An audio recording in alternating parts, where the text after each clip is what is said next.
Почитувана јавност, предлог концепцијата за средно гимназиско образование, изработена од страна на Министерството за образование и наука и Бирото за развој на образованието, а упорно бранета од страна на министерката Весна Јаневска, е несоодветна и штетна за образовниот процес.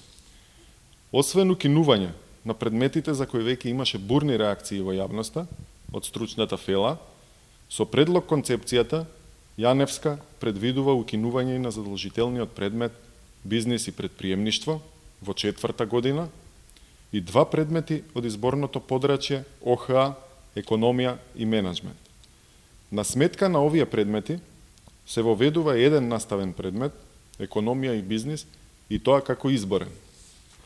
Како дел од стратегијата за образование 2018-2025 година, предприемничкото образование и предприемничкото учење беа едни од клучните стратешки цели на кои требаше да подлежи нашиот образовен систем. Преку нив, учениците стекнуваат компетенции кои им се потребни за пазарот на трудот. Глобализацијата и брзиот технолошки развој доведоа до потреба од наставни предмети кои ќе ги подготват учениците за следење на овие текови.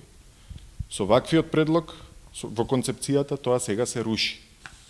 Вака како што се предлага, нема да може да се исполнат стратешките цели и да се подготват учениците за пазарот на трудот, поттикнувајќи ја нивната иновативност и предприемнички дух.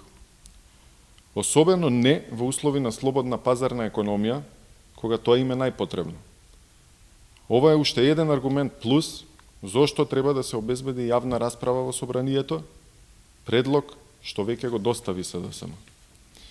Ја повикуваме министерката да обезбеди јавна расправа во собранието и со пошироката експертска јавност со цел да се разгледаат сите аспекти и да се донесат одлуки што ќе бидат од најдобар интерес за учениците. Да се вклучат сите релевантни чинители во процесот на креирање на образовните политики преку отворена и конструктивна дебата. Само на тој начин, со транспарентна јавна расправа, во собранието и со пошироко вклучување на експертите, може да се донесат вистинските одлуки за иднината на младите. Благодарам.